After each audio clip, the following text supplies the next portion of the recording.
പ്രാചീന കേരളത്തിന്റെ ചരിത്രം. ചരിത്രം. രചന കെ ശിവശങ്കരൻ നായർ.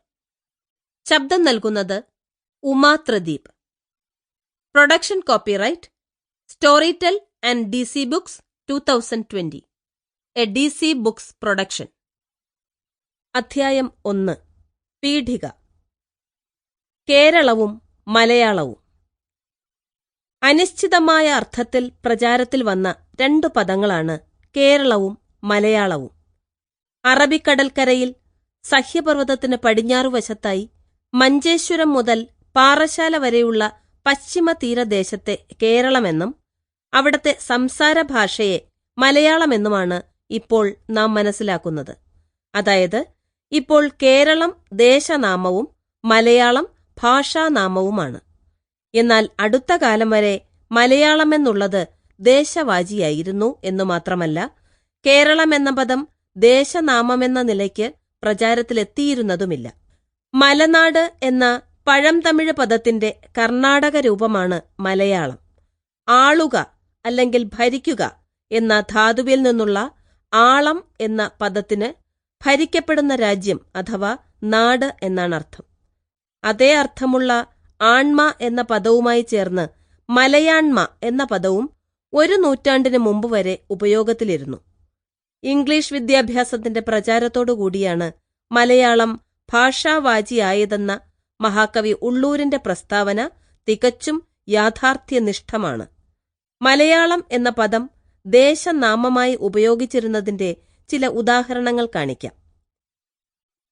1782 കൊച്ചിയിലെ ഡച്ച് കമ്മഡോർ കൊച്ചി രാജാവിനയച്ച കത്തിൽ മലയാളത്തുക്ക് അധിപതിയായ ജുവാൻ ഗരേഡത്ത് അങ്കൽ ബക്ക് കുമുദോര് എഴുത്ത് എന്ന് പറയുന്നു. 1784 ടിപ്പു സുൽത്താന്റെ വിളംബരത്തിൽ ഇങ്ങനെ പറയുന്നു: മലയാള രാജ്യം അടക്കി എടുത്ത ദിവസം മുതൽ ഇന്നുവരെ 24 കൊല്ലമായി.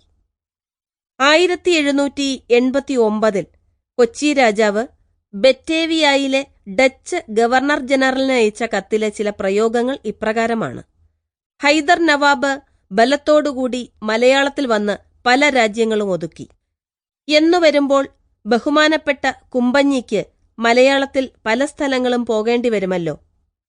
മലയാളത്തിൽ ശേഷമുള്ള രാജാക്കന്മാർ പല പ്രകാരത്തിലും.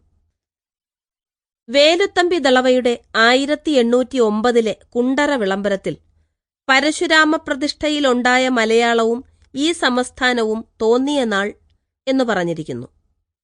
പ്രാചീന കേരളത്തെക്കുറിച്ച് ശ്രീ വിദ്യാധിരാജ ചട്ടമ്പിസ്വാമികൾ രചിച്ച ഗ്രന്ഥത്തിന് അദ്ദേഹം നൽകിയ നാമധേയം പ്രാചീന മലയാളം എന്നാണ്. ഭാഷയെക്കുറിച്ച് ആ പുസ്തകത്തിൽ അദ്ദേഹം യാതൊന്നും പറയുന്നില്ല.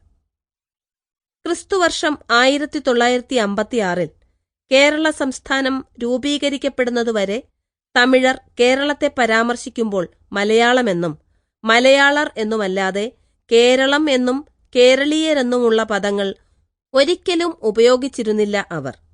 മലയാളി എന്ന പദം ഉപയോഗിച്ചിരുന്നത് മലയാളം എന്ന നാട്ടിലുള്ള ജനങ്ങൾ എന്ന അർത്ഥത്തിലാണ്.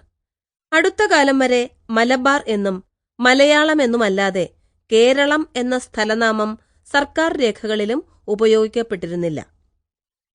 ക്രിസ്തുവർഷം 545 കോസ്മോസ് ഇൻഡിക്കോ പ്ലൂസ്റ്റസ് രചിച്ച ക്രിസ്ത്യൻ ടോപ്പോഗ്രഫി എന്ന പുസ്തകത്തിൽ കുരുമുളകിന്റെ നാടിനെ മലെ എന്നാണ് പറഞ്ഞിട്ടുള്ളത്. മല എന്ന തമിഴ് പദമാണ് കർണാടകത്തിൽ മലെ എന്നും ചെന്തമിഴിൽ മലൈ എന്നുമായി തീർന്നത്. സമൂഹജീവിതം വ്യാപകമാകും മുമ്പ് മലനാടിനെ വെറും മല എന്നു മാത്രമായിരിക്കാം പരാമർശിച്ചിരുന്നത്. പേർഷ്യക്കാരായ വണിക്കുകൾ മലനാടിന് പിൽക്കാലത്ത് മലബാർ എന്നു പേർ നൽകി. നാട്, രാജ്യം, ദേശം എന്നൊക്കെ അർത്ഥമുള്ള പേർഷ്യൻ പദമാണ് ബാർ. അതുകൊണ്ട് മലബാർ എന്നത് മലനാട് എന്നതിന്റെ പേർഷ്യൻ പര്യായം മാത്രമാണ്. അൽ ബിറൂണി മുതൽ 970-1039, നിക്കോളോ കോണ്ടി വരെയുള്ള 1419 പല പശ്ചിമേഷ്യൻ സഞ്ചാരികളും മലബാറിനെ മലിബാർ, മുലിബാർ, മനിബാർ, മുനിബാർ എന്നൊക്കെ പരാമർശിച്ചത് കേട്ടറിവിൽ നിന്ന് എഴുതിവച്ചതുകൊണ്ടുണ്ടായ പാഠഭേദങ്ങളാകാനേ തരമുള്ളൂ. കേരളത്തിൽ Sample complete. Ready to continue?